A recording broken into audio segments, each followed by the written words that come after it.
खण्डमण्डलाकारं व्याप्तं येन चराचरं तत्पदं दर्शितं येन तस्मै श्रीगुरवे नमः।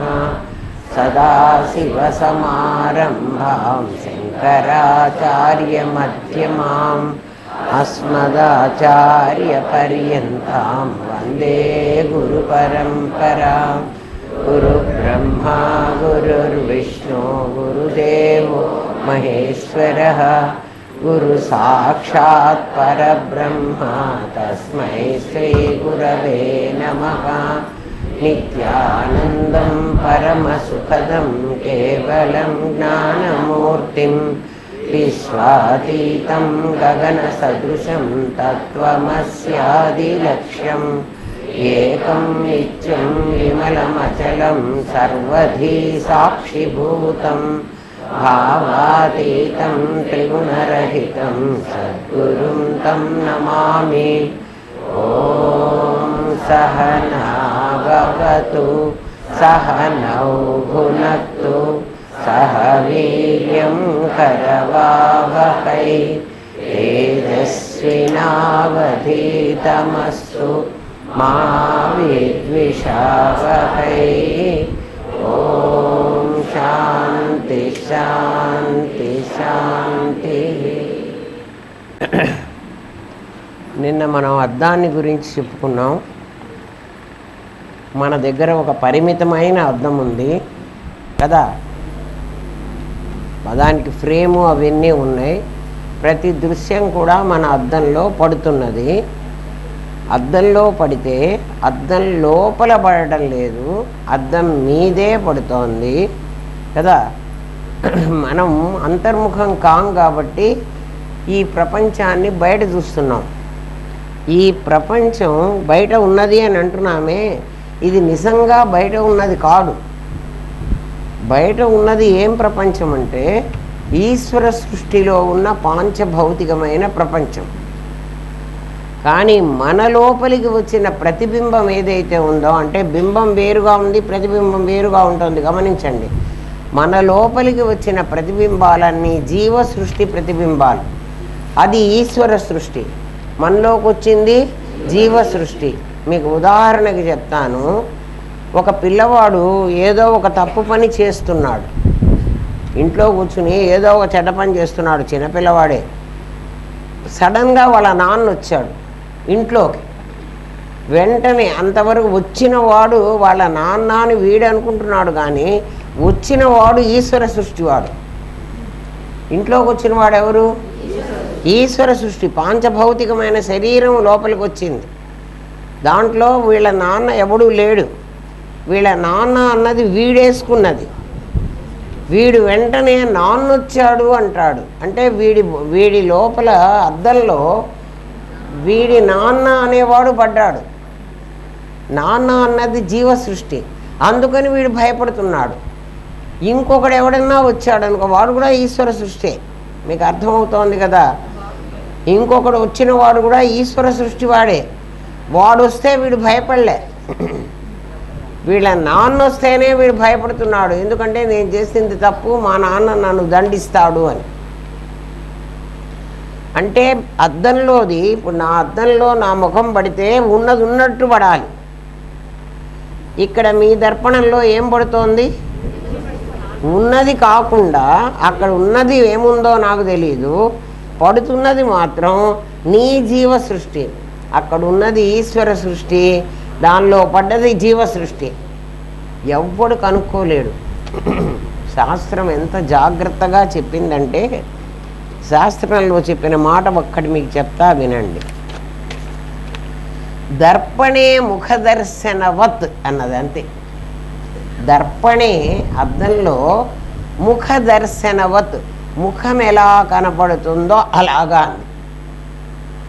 అద్దంలో ముఖం ఉన్నది ఉన్నట్టే కనపడుతుంది కదా. మామూలు అర్థమైతే అద్దంలో నా ముఖం ఎట్లా ఉంటే అట్లాగే అద్దంలో కనపడుతుంది, వేరేగా ఎట్లా కనపడుతుంది? ఆ దర్పణే ముఖదర్శనవత్తు శాస్త్రే ఆత్మదర్శనం అంది. దర్పణే ముఖదర్శనవత్ ఇంతే చెప్తారమ్మా.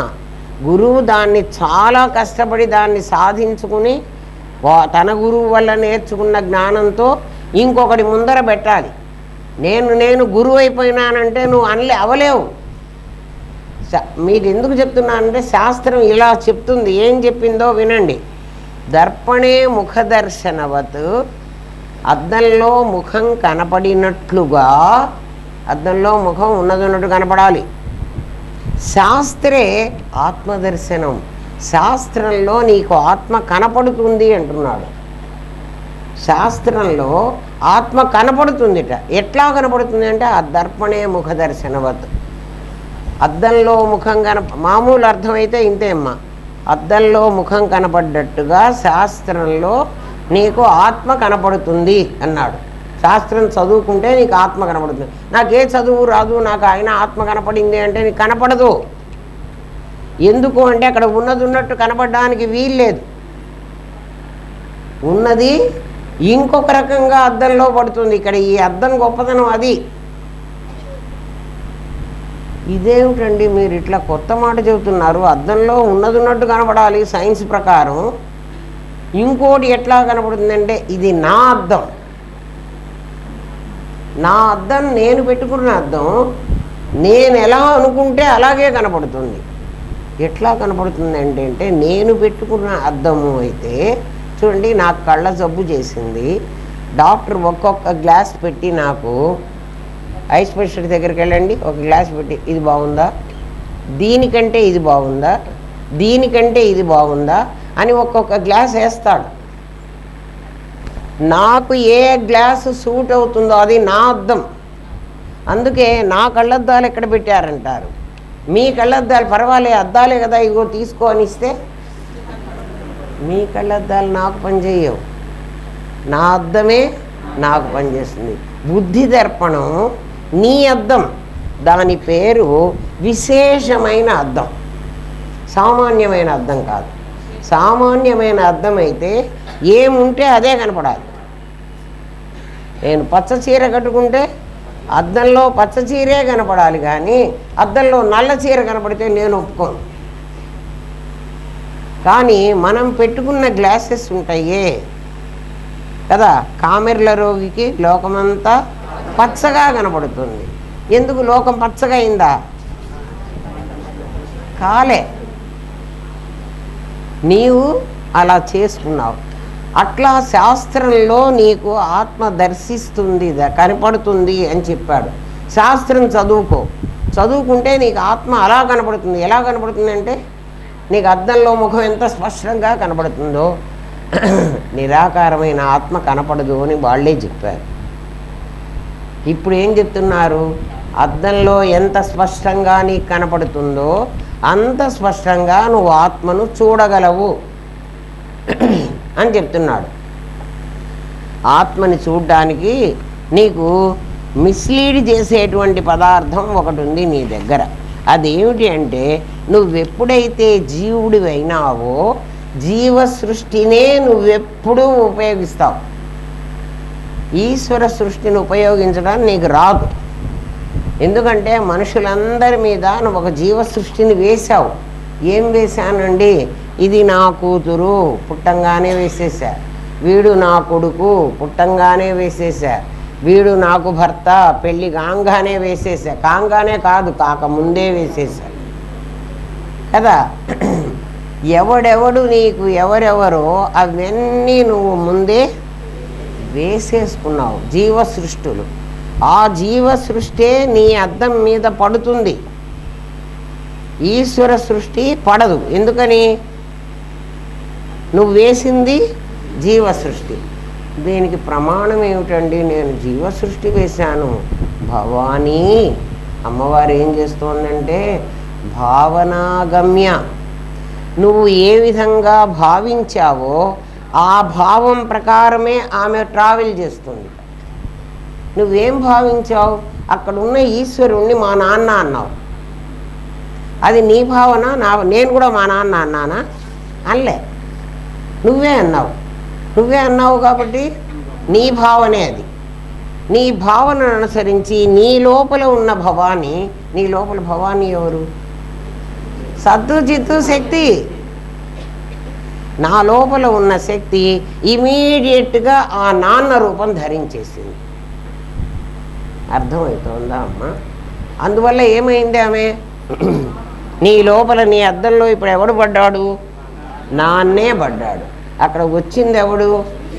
ఈశ్వర సృష్టిలో ఉన్న ఒక పాంచభౌతికమైన ఒక శరీరం. నీ బుద్ధి దర్పణంలో ప్రతిబింబం, ఇప్పుడు బింబం వేరు ప్రతిబింబం వేరు. జాగ్రత్తగా గమనించండి.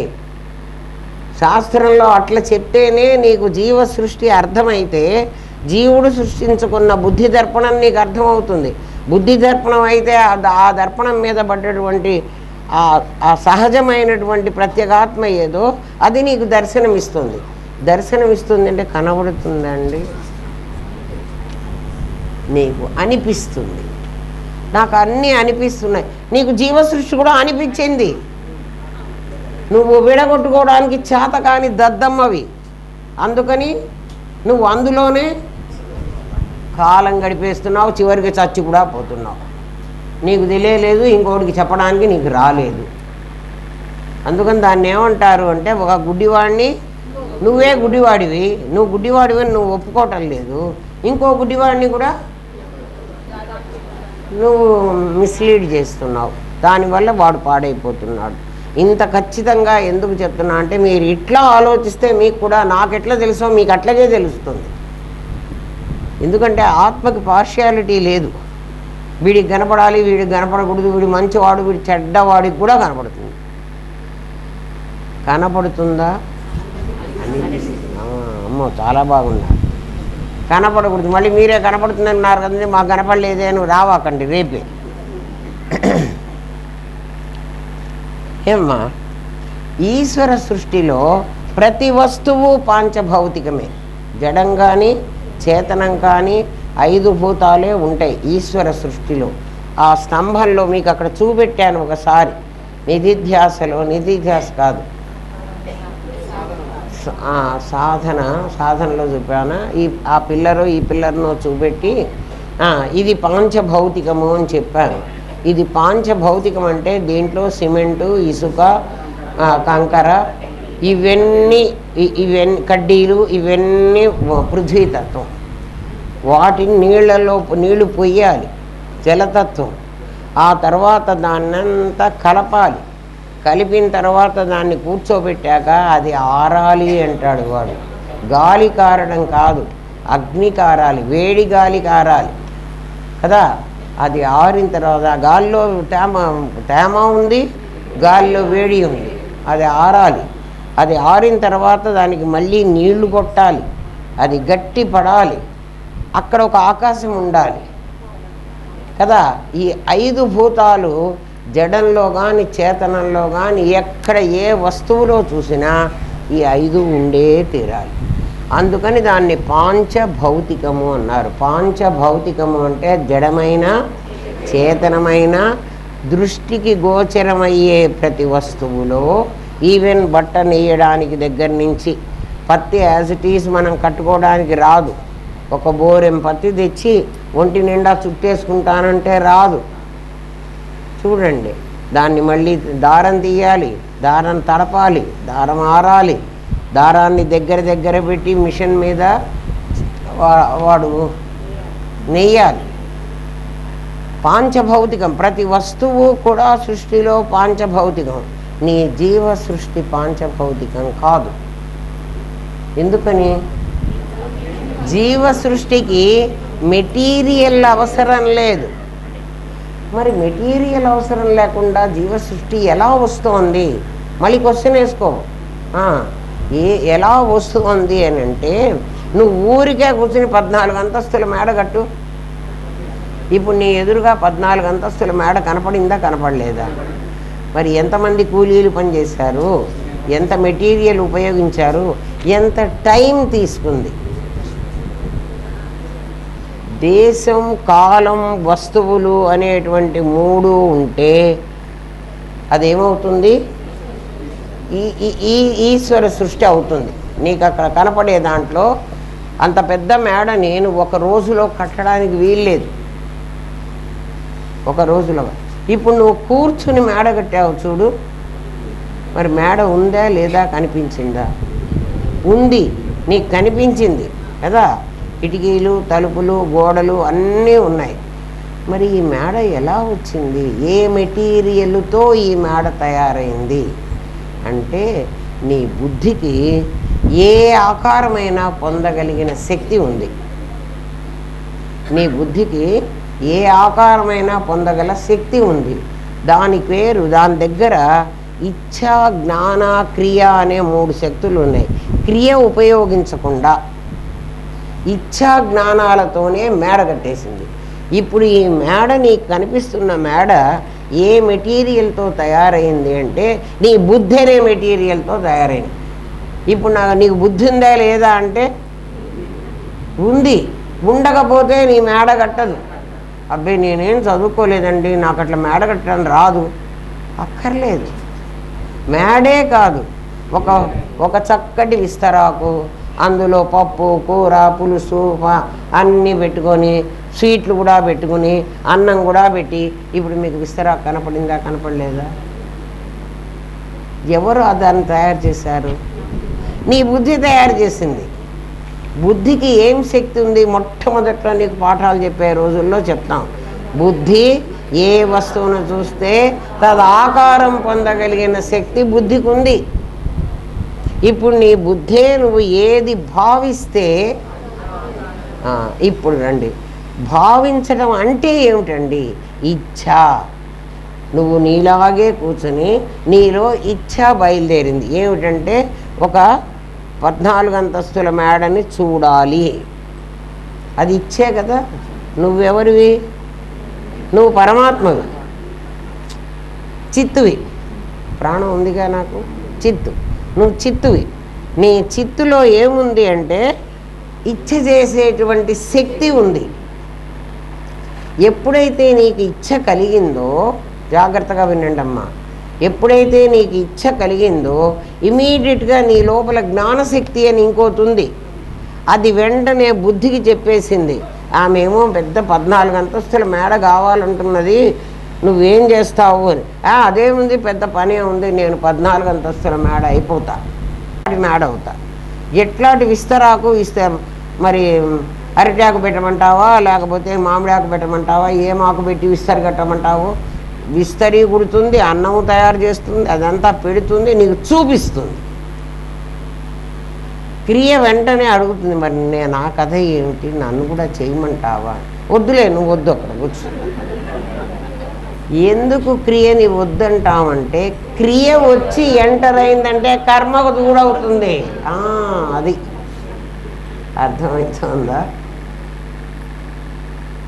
ఇప్పుడు శాస్త్రం మీకు ఆత్మలో ముఖదర్పణం వల్లి దర్పణే ముఖదర్శనవత్ అన్నట్టుగా ఆత్మని నీకు చూపెట్టిందా, చూపెట్టలేదా? నేను ఆత్మని అంటే నీకు ఎవరు ప్రత్యక్షంగా తెలియదు, కానీ నువ్వనేవాడివే సంకల్పం చేశావు. నీ లోపల ఉన్నటువంటి ఇచ్ఛాశక్తే బయటకు వచ్చింది, అవునా కదా? అది వెంటనే జ్ఞానానికి పురమాయించింది. జ్ఞానం కాస్త ఆ రూపం పొందింది. నీ కళ్ళకి కనపడదు, కళ్ళకే కాదు,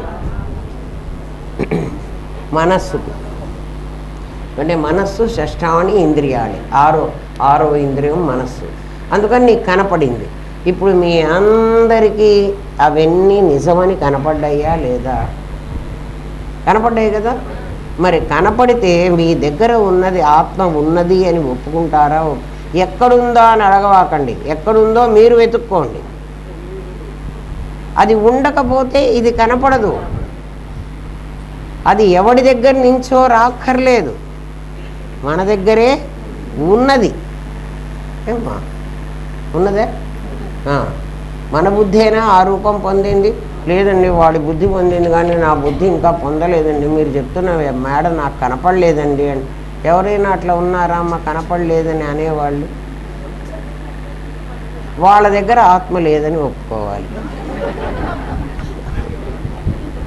కదా.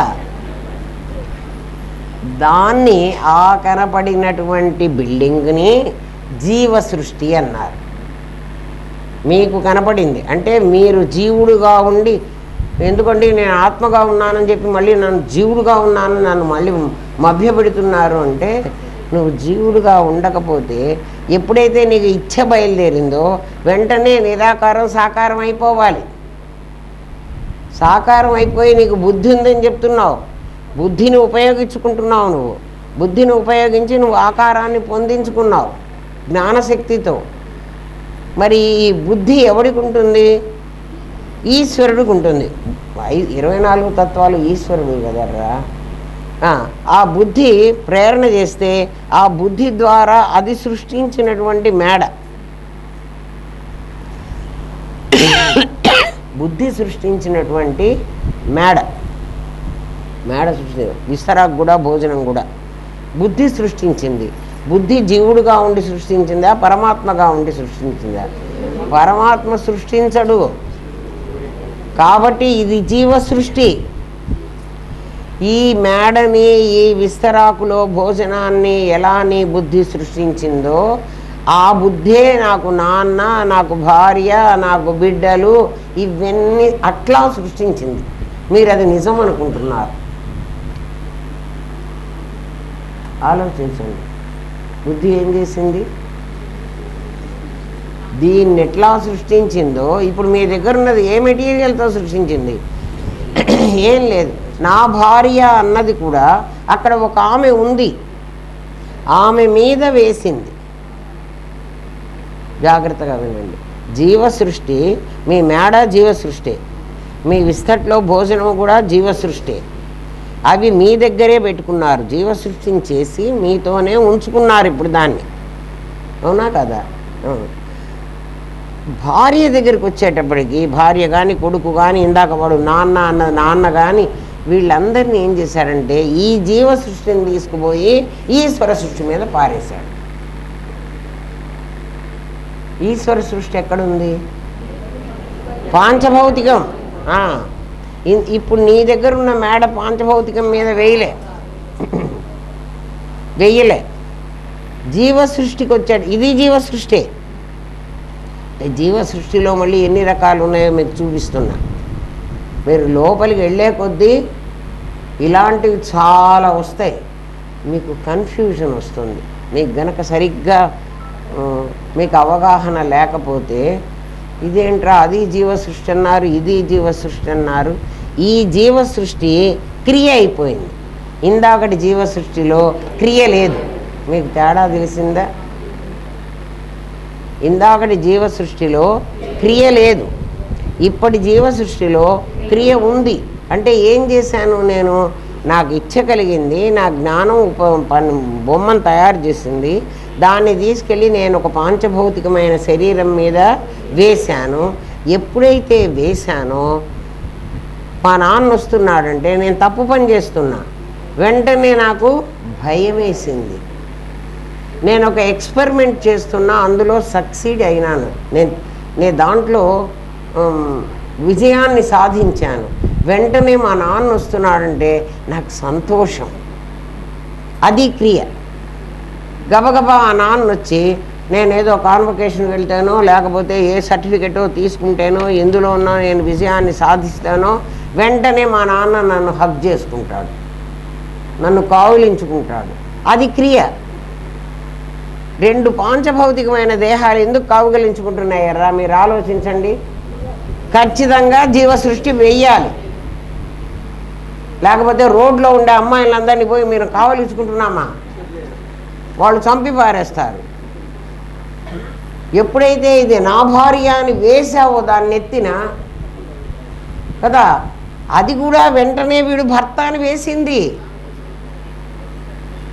అప్పుడే క్రియ జరుగుతోంది, లేకపోతే క్రియ జరగడానికి వీల్లేదు. క్రియ జరిగిందంటే కర్మ వస్తుంది. జాగ్రత్త, మీ ఇష్టం. ఇంకా మీరే ఆలోచించుకోండి ఏం చేస్తారో, మీ ఇష్టం. ఇంకా అంతకంటే నేనేం చెప్పండిరా. మాకెందుకు కర్మ వచ్చింది అని మళ్ళీ అంటారు. గురుగారు మా కర్మ పోయేది ఏదైనా చెప్పండి. ఇచ్చా జ్ఞానం వరకు ఆగరా నాయన అంటే నువ్వు ఆగవే.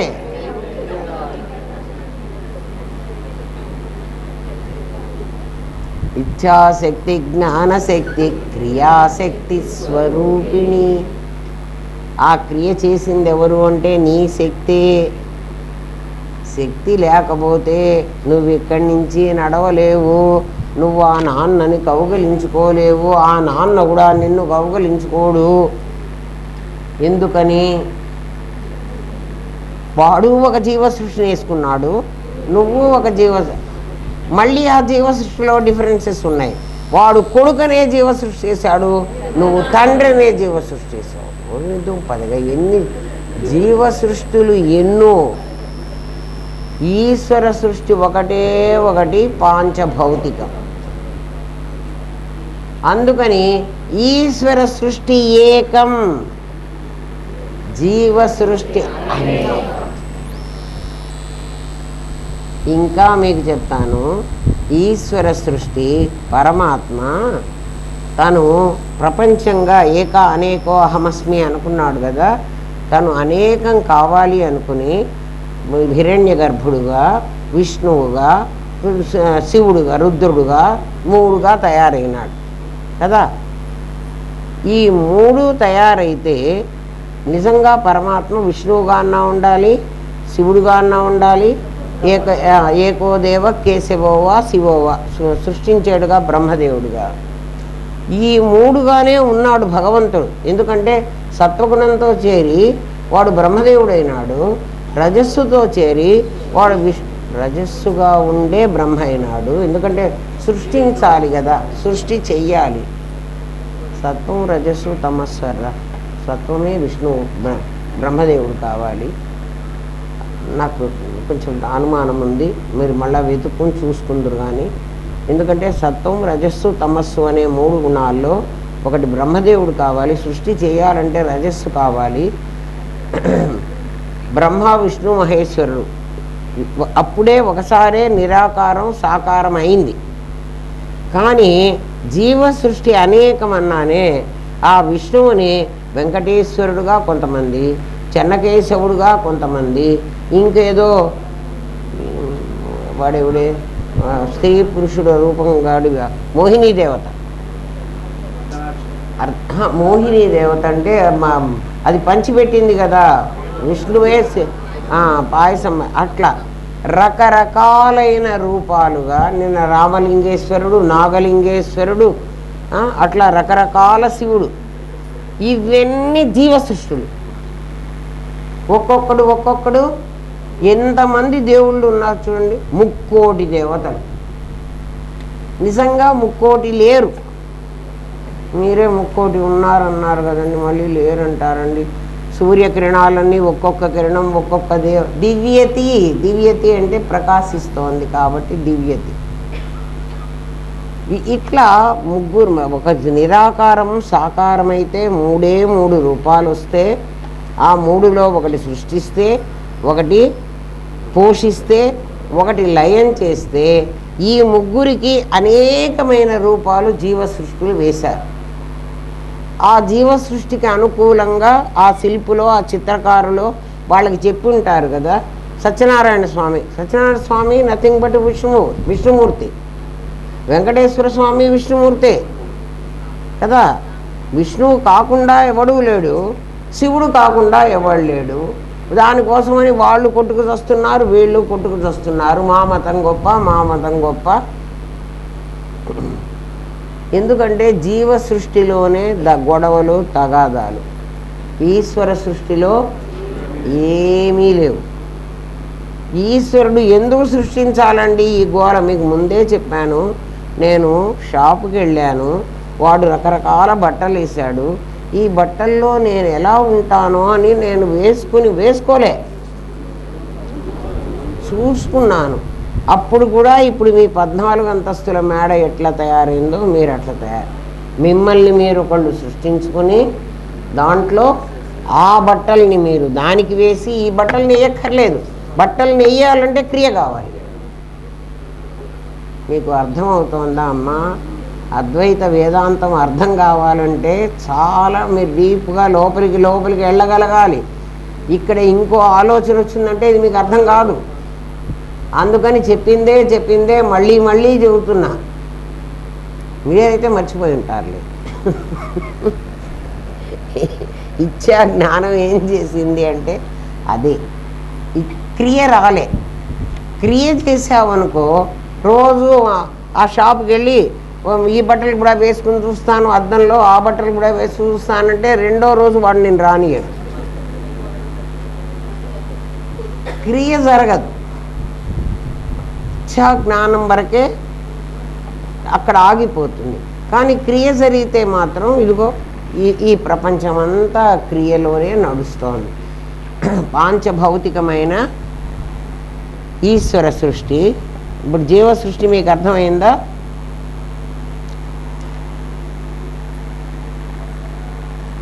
మన శరీరము, మనస్సు, ప్రాణము, వ్యష్టిలో మనకు కనిపించేవన్నీ ఈశ్వర సృష్టి. మనచే గుర్తించబడే వాటి ప్రతిబింబాలు జీవ సృష్టి. ఇది మీకు అర్థమైంది కదా? అవన్నీ మనకు కనిపిస్తున్నవన్నీ ఈశ్వర సృష్టి. కానీ మన మనస్సులో తయారైందే అది జీవ సృష్టి. అక్కడ ఒక అమ్మాయిని చూశాను నేను, అది ఈశ్వర సృష్టి. కానీ ఆ అమ్మాయి ఎవరు అని నా మనస్సులోకి వచ్చేప్పటికి అది కాత్యాయని. నా దగ్గరికి కాత్యాయని వచ్చింది. ఆ అమ్మాయి కాత్యాయని కాదు. మరి కాత్యాయని ఎవరండి? ఆ అమ్మాయి ఈశ్వర సృష్టిలో పుడితే వాళ్ళమ్మ వాళ్ళు ఆమెను, అందరూ ఈశ్వర సృష్టి కదా, గుర్తించడం కోసం ఈమెకు ఒక కాత్యాయని అని పేరు పెట్టుకున్నారు కదా. వాళ్ళు ఆమె మీద ఆ జీవ సృష్టిని వేస్తే అదే జీవ సృష్టిని నేను కూడా వేసుకుంటున్నా. ఎందుకంటే ఒకళ్ళు వేస్తే, అందుకని మనందరం ఏమేమినాం, ఆ పేరు గల వాళ్ళుగానే చలామణి అవుతున్నాం. అర్థమైందా? ఇదంతా జీవ సృష్టి నా లోపలికి వచ్చింది. ఎవరు వచ్చారమ్మా ఇప్పుడు మీ దగ్గరికి అని అంటే వెంటనే నేనే ఉంటాను, ఈశ్వర సృష్టిలో ఉన్న ఒక మనిషి ఎవరో వచ్చి వేసిపోయినారంటే నన్ను పిచ్చిదంటారు కదా. ఏ మనిషి వేసిపోలే, నాకు వేసింది, దండ వేసింది ఎవరు అంటే కాత్యాయని అంట. అంటే అప్పుడు మీరు గుర్తిస్తారు, ఓహో కాత్యాయని అనే అమ్మాయి వచ్చింది కాబోలు అని. వ్యవహారం ఎవరు జరుపుతున్నారు? జీవుడు జరుపుతున్నాడు. వ్యవహారం జీవ సృష్టిలో జరుగుతోంది. ఇప్పుడు జీవ సృష్టి బాగా అర్థమై ఉంటుంది మీకు. ఎవరైనా చనిపోయినారంటే జీవ సృష్టి చనిపోతుందర్రా కదా. ఈశ్వర సృష్టికి matter neither be created nor destroyed. Matter ఎట్లా చచ్చిపోతుందిరా? పాంచభౌతికమైన శరీరం పంచభూతాలతో కలిసింది, పంచభూతాలు విడిపోతున్నాయి, కంపోజ్ అయింది, డీకంపోజ్ అయింది అంటున్నారు. మీరే అంటున్నారు. డాక్టర్ గారిని అడగండి, చెప్తారు. అక్కడ ఏం పోవటంలా. మరి ఏం పోతున్నది? ఎవరు చచ్చిపోతున్నారు? జీవ సృష్టి చచ్చిపోతుంది. అందుకే ఎవరినన్నా వెళ్ళి ఏం నాయనా ఎవరు పోయినారు, శ్మశానానికి వెళ్ళి అడగమంటారు మా గురువు గారు. మా నాన్నగారు పోయారండి అంటారు వాళ్ళు. అంటే పోయినవాడు ఎవడు? వీడి నాన్న. జీవ సృష్టి కదా, వీడి నాన్న జీవ సృష్టి కదరా. వెళ్ళి కనుక్కొని రండి, అది మీకు కన్ఫర్మ్ అవుతుంది అంటారు. అందుకని పొమ్మంటారు మా గురువుగారు మమ్మల్ని. మనం ఎక్కడికి వెళ్ళకుండా కూర్చుని ఆనందధామంలో ఆ బ్రహ్మ విద్య ఏదో వచ్చి నా ఒళ్ళో పడితే అది మెల్లగా మూట కట్టుకుందాం. ఏం చెప్పమంటారా? విసుక్కోక ఏం చెయ్యనురా. ఇన్నిసార్లు చెబితే కూడా ఇంకా మనకు అర్థం కావటం లేదు కదా. అర్థం కాదు అది. అందుకే అది బ్రహ్మ విద్య అన్నారు. ఇదేం బ్రహ్మ విద్యనా నేర్చుకోవడానికి అంటే? ఆ బ్రహ్మ విద్య చాలా కష్టమైంది. అయితే తెలిసిన వాడికి అది చాలా తేలికైంది. దానికి కొబ్బరికాయ అక్కర్లేదు, పువ్వులు అక్కర్లేదు, పండ్లు అక్కర్లేదు, గంటల టైం అక్కర్లేదు, ఏం అవసరం లేదు.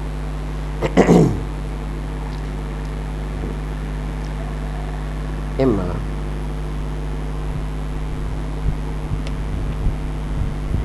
ఈశ్వర సృష్టి దేశ కాలాలకి లోబడి ఉంటుంది.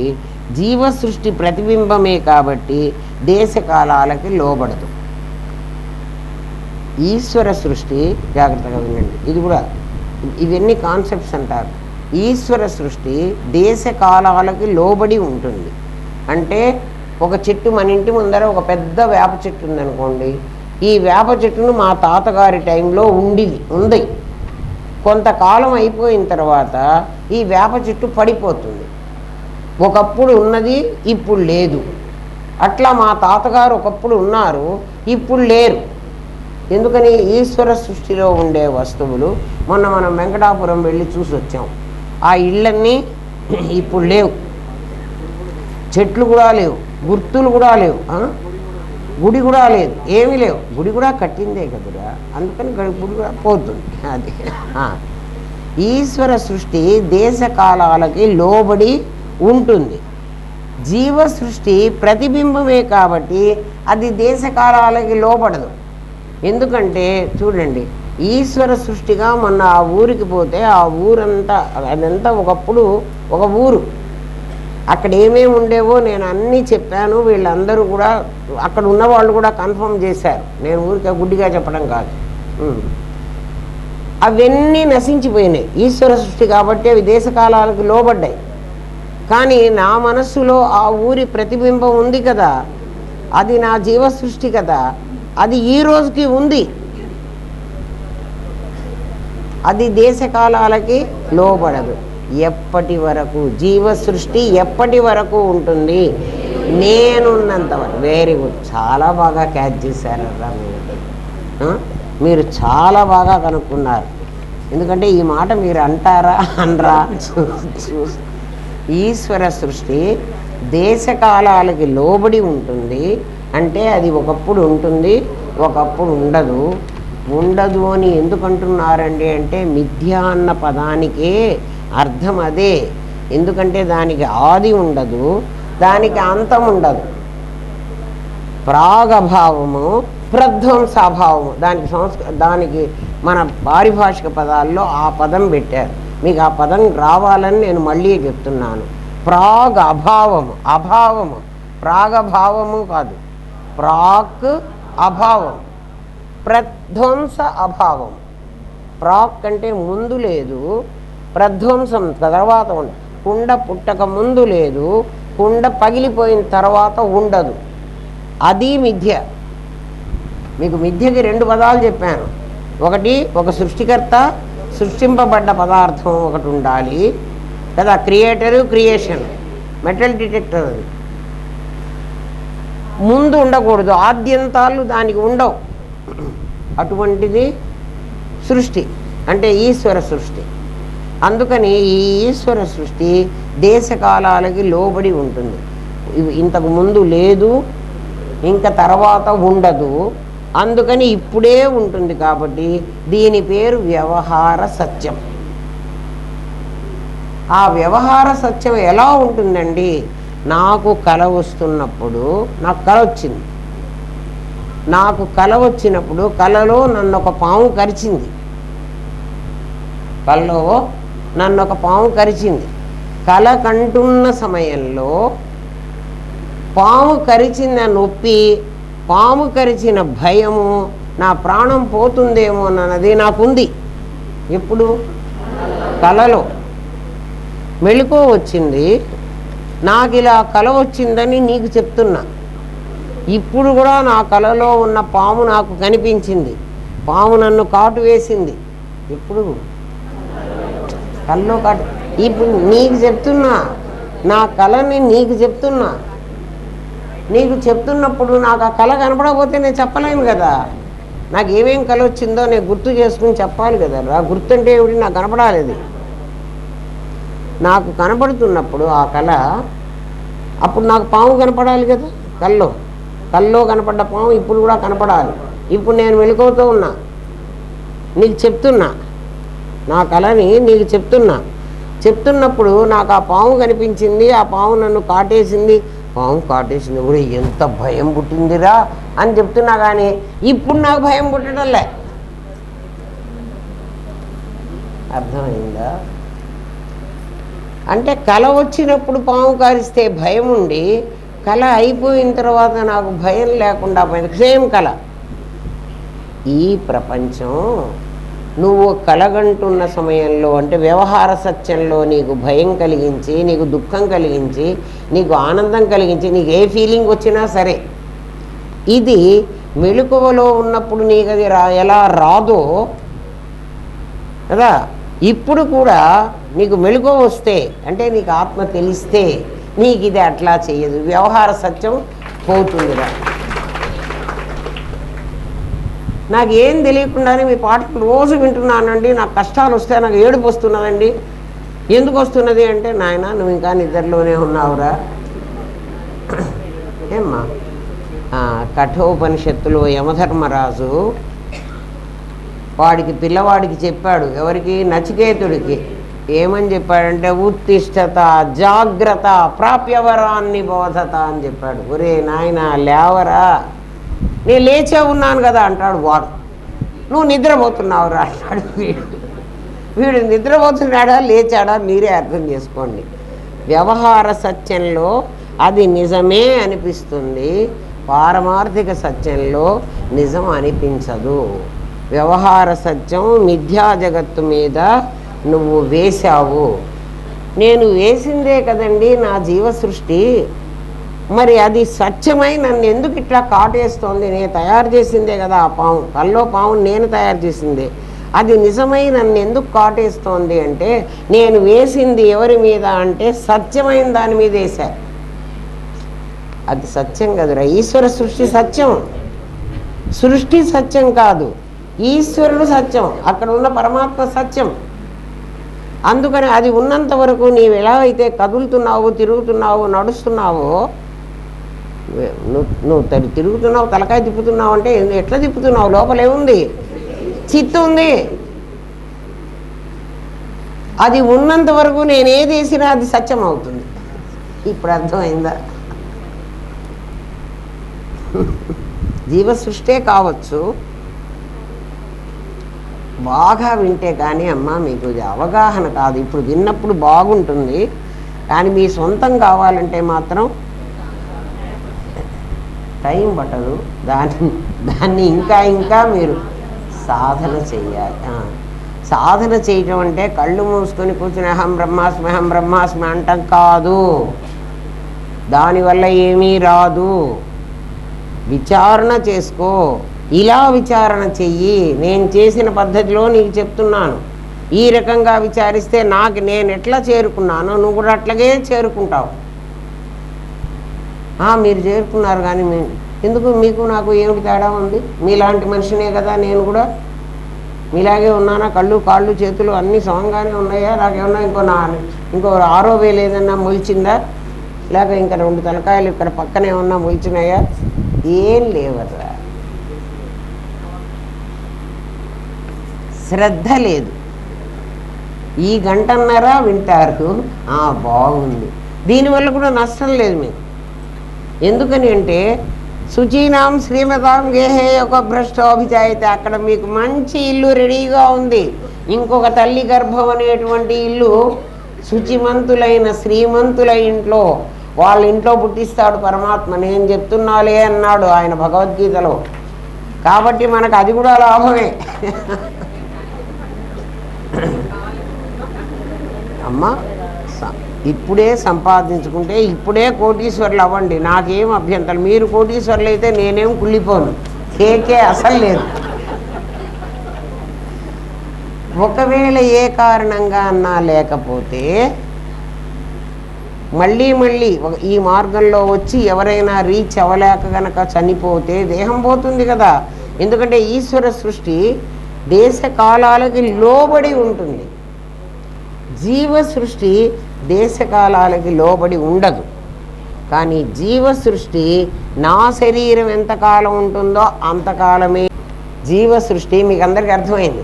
జీవ సృష్టి నేనెంతకాలం బతుకుతానో, ఈశ్వర సృష్టి దేశంలో కాలంలో వెళ్ళిపోతుంది.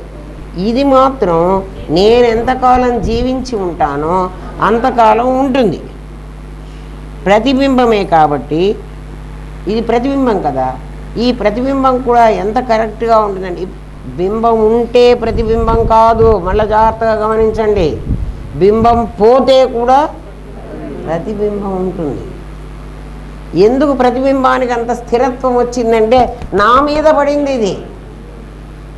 నేనెవరు? నేను పరమాత్మని. నేను నాశనం అయ్యేవాడిని కాదు. అందుకని నా మీద పడ్డ వస్తువులు నాశనం కావడానికి వీల్లేదు. అందుకని ఉంటుంది అది. నేనున్నన్నాళ్ళు నేను అంటే నకిలీ నేను, నకిలీ నేనే కదురా ఈశ్వర సృష్టి. అసలైన నేను అసలు పోవడానికి వీలే లేదు. వ్యవహారం చేస్తున్నది ఎవరు? నకిలీ నేనే.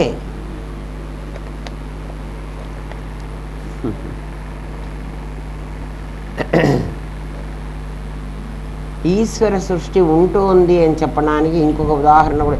ఇది ఇలా చదువుకుంటే కూడా అర్థం కాదమ్మా.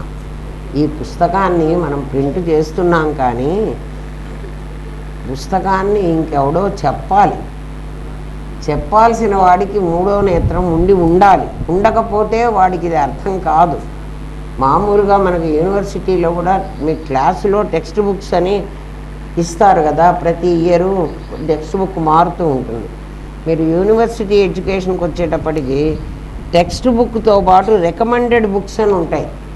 టెక్స్ట్ బుక్స్ ఒకటే కాదు, దాని రికమెండెడ్ బుక్స్ కూడా చదివితే కానీ మీకు ఇది అర్థం కాదు. అట్లా ఇది ఒక్కటి చదువుకుంటే అర్థం కాదు.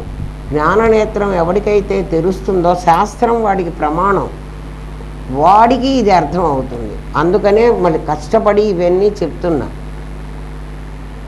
అది వింటే ఇది చదువుకున్నా అర్థం అవుతుంది. బుట్టిగా ఇది చదువుకుంటే అర్థం కాదు. అసలు చదవడం కూడా జిజ్ఞాసి కానివాడు చదవనే అక్కర్లేదని రాసేసాను నేను ముందే. జిజ్ఞాసే చదవాలి. వాడైనా ఊరికే ఏదో టెక్స్ట్ మనం పత్రికల్లాగా చదివితే మాత్రం, పేపర్లాగా చదివితే ఇది అర్థం కాదు. నీకు అక్షరాలు వచ్చి ఉండొచ్చు, కానీ సాధన చేయకపోతే ఇది అర్థం అవ్వదు. సాధన చేసేవాడికి కొంచెం అది కాస్త సహాయం చేస్తుంది. గైడ్ అంటారు, టీచర్కి గైడ్ ఎట్లా సహాయం చేస్తుందో అట్లా చేస్తుంది. ఈశ్వర సృష్టి ఎట్లా అయితే ఉంటుందో మీకు చెప్తున్నాడు. మనం చనిపోతున్నా, ప్రతి వాళ్ళు చచ్చిపోతున్నారు. వాడు కట్టుకున్న ఇల్లు, వాకిలి, వాడి భార్యా బిడ్డలు అలాగే ఉంటున్నారు కదా. మనిషి చచ్చిపోతే వాడి ఆస్తి, వాడి బ్యాంక్ బ్యాలెన్సు, వాడి సర్టిఫికెట్లు అవేం చావటల్లా, అవి అలాగే ఉంటున్నాయి. అంటే ఈశ్వర సృష్టిలో వ్యక్తి చనిపోయినా కూడా అవి ఉంటున్నాయి. జీవ సృష్టిలో వ్యక్తి చనిపోతే వాడు సృష్టించినవన్నీ పోతున్నాయి. తేడా మీకు అర్థమవుతోంది కదా. ఈశ్వర సృష్టిలో ఏమవుతోంది? వాడు చనిపోతే వాడు సంపాదించిన అవి కూడా ఈశ్వర సృష్టి. నా ఇల్లు, నా వాకిలి, నా భార్య, నా బిడ్డలు వీళ్ళందరూ ఈశ్వర సృష్టినే. అయినా నేను చచ్చిపోతే వాళ్ళు చావటంలే. జీవ సృష్టిలో నేను పోతే నేను తయారు చేసుకున్న జీవ సృష్టిలన్నీ చూడండి. కాలము కర్మ అయిపోయినప్పుడు మనం ఎందుకు చచ్చిపోతున్నాము? మన కాలం అయిపోయింది, మన కర్మ అయిపోయింది కదా. కాలం అంటే ఏమిటి? ఈ ప్రపంచంలో నేను ఎంతకాలం ఉండాలి అని నిర్ణయించుకుని వచ్చానో అన్ని రోజులు. నిన్న మనం 6 రోజులు ఉండాలి అని నిర్ణయించుకుని వెళ్ళాం. 6 రోజులు అయిపోయిన తర్వాత ఇంకొక రోజు ఎక్స్ట్రా మనం ఉండం కదా. మనం ఒకవేళ ఉంటానన్నా మన బస్సు వాడు ఉంచడు. వాడు తీసుకొచ్చి ఇదిగో బస్సు, ఇది వీడు మన్ని ఉండనివ్వడు. ఉండనీయక ఏం చేస్తాడు అంటే వీడు ఏ రోగమో సృష్టించి వీడు ఆ పని చేస్తాడు. అందుకని కాలం అయిపోవాలి. కాలం మన వాడి టైం అయిపోయిందిరా. ఈ మాట అంటాం, విన్నాం మనం. వాడికి టైం అయిపోయింది. ఎందుకు? మనందరికీ టైం ఉన్నప్పుడు వాడికే ఎందుకు అయిపోయింది? టైం ఇండివిజువల్, వాడు తెచ్చుకున్న టైం. వాడికి నూకలు అయిపోయినాయిరా. వాళ్ళ ఇంట్లో కావాల్సిన బస్తాలు బియ్యం ఉన్నాయి. అది వాడికి నూకలైపోయినాయి. అందుకని పాడు చచ్చిపోవాలి. కాలం కర్మ అయిపోయినప్పుడు వ్యష్టి జీవుడు ఎలా పోతున్నాడో, కాలం కర్మ అయిపోతే వ్యష్టి జీవుడు పోతాడు, వాడు ఎట్లా పోతున్నాడో అట్లా ఈ సమిష్టి ప్రపంచానికి కూడా ఒక కాలం కర్మ ఉంది. ఇందాక ఈశ్వర సృష్టి అలాగే ఉంటుంది అని చెప్పాడు. ఇప్పుడు మళ్ళీ ఏం చెప్తున్నాడు? ఒరే నాయన, దానికి కూడా కాలం ఉంది అంటే నీకంటే కొంచెం ఎక్కువ కాలం ఉంటుంది అంటే ఉంటుంది. ఇది కూడా పోతుంది అని మీరు ఎట్లా చెప్తున్నారండి అంటే, ఇది ఎందుకు పోతుంది అంటే ప్రళయం వచ్చిందని చెప్తున్నారు కదరా, పునః సృష్టి ఆరంభమైంది అని చెబుతున్నారు కదా. ప్రళయం ఎందుకు వచ్చింది? దీని టైం అయిపోయింది కదా. మొత్తం 14 మంది మనువులు దీన్ని పరిపాలించాలి.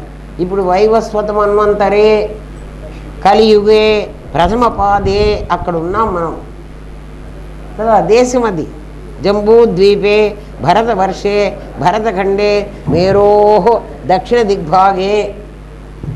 మళ్ళా మనం లొకేషన్ చెప్పాలి. శ్రీశైలస్య పశ్చిమ ప్రదేశే కృష్ణా కావేర్యోర్మధ్య దేశే కృష్ణాగర్భే తుంగభద్రా నద్యా దక్షిణే తటే లక్ష్మీనివాస స్వగృహే. మా ఇంట్లో ఉన్నాను నేను, ఇక్కడి నుంచి నీకు చెబుతున్నాను. నా అడ్రస్ చెప్పేశాను, నా లొకేషన్ చెప్పా, అడ్రస్ కాదు. ప్రజెంట్ లొకేషన్ గూగుల్ మ్యాప్లో అంతే కదరా చెప్పింది. గూగుల్ మ్యాప్లో ప్రజెంట్ లొకేషన్ చెప్పాను. టైం శుభకృతు నామ సంవత్సరే ఉత్తరాయణ పుణ్యకాలే గ్రీష్మ ఋతౌ జ్యేష్ఠమాసే బహుళపక్షే ఇవాళ షష్ఠ్యాం అని మళ్ళీ టైం చెప్పాను. అంటే దేశం కాలం వస్తువేరా. ఈ రోజు సంకల్పం చెప్పుకున్నారు. ఎందుకు చెప్తున్నారో తెలుసునా? ఏం తెలియదు. గుడ్డెద్దు చేలో పడి మేడమే పని. తిడుతున్నాను అనుకోవాకండి. మిమ్మల్ని ఎడ్యుకేట్ చేసినందుకు నేను సంతోషపడుతున్నా. గుడ్డెద్దులాగా చెయ్యొద్దు.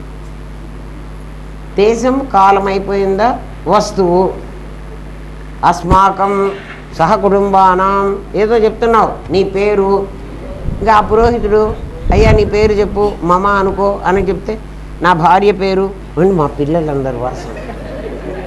పిల్లలు వాళ్ళ నక్షత్రాలు కూడా. వీడు వచ్చింది ఎందుకు? దేవుడి దగ్గర అర్చన చేయించుకోవడానికి.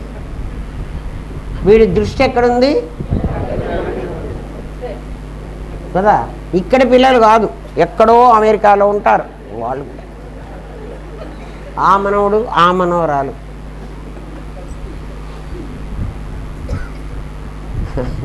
ఒక్కొక్కడు పెళ్ళిళ్ళల్లో మీరు మొదట్లో ఆ పేర్లన్నీ పెట్టి ఏదో వేస్తారు కదరా, ఫ్లెక్సీల్లో కాదు, ఆ వీడియోల్లో అన్నీ వేస్తారు.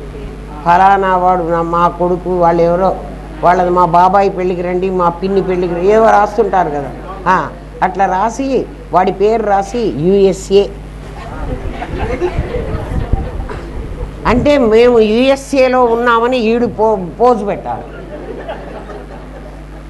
బుద్ధి ఉందా బుద్ధి లేదా అని. USA అడుక్కోవడానికి పోయినాడు వాడు. అంతే కదురా.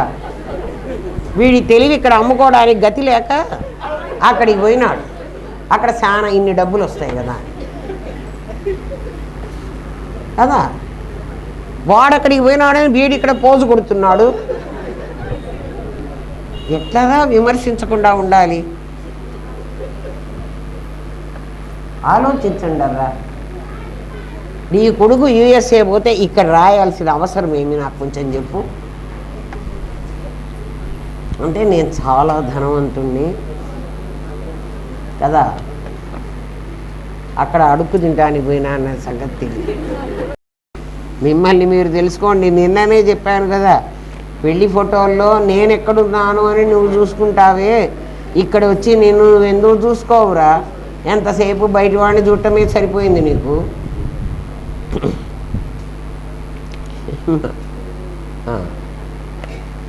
సమిష్టి ప్రపంచం కూడా అలాగే పోతుంది.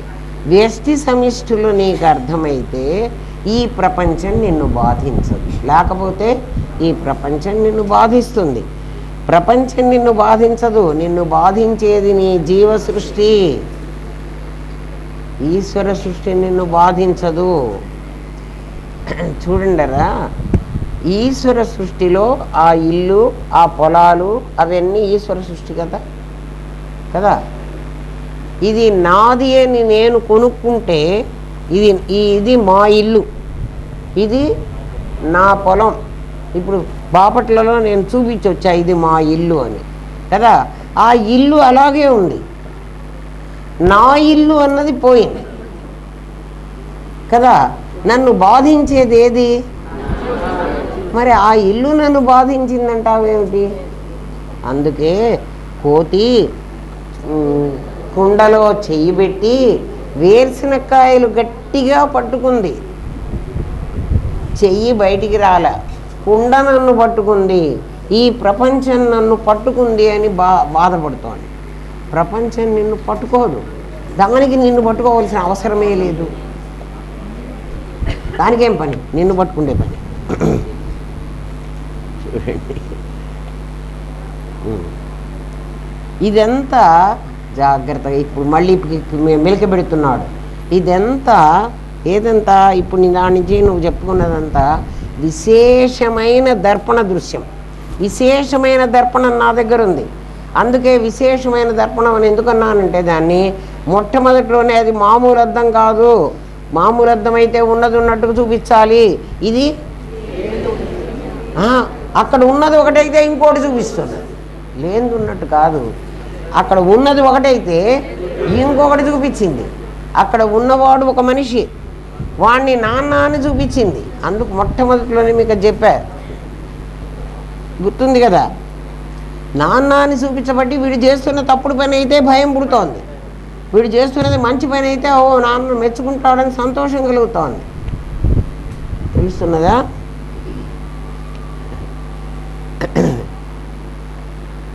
విశేష దర్పణం కాబట్టే నీ మరణానంతరం ఇది కాస్త పోతున్నది.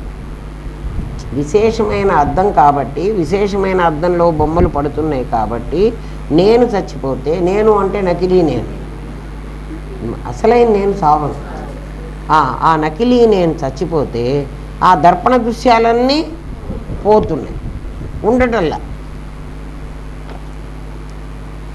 ఉండటం లేదు కాబట్టే ఆ భార్యే వచ్చి ఓ నువ్వు చచ్చిపోయినావో అని ఏడుస్తుంటే వాడి దగ్గర ఈ దృశ్యం లేదు.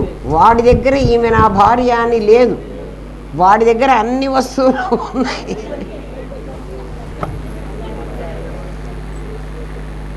భార్య అని ఉంటే ఆమెను ఓదార్చడానికి వాడు లేచేవాడు.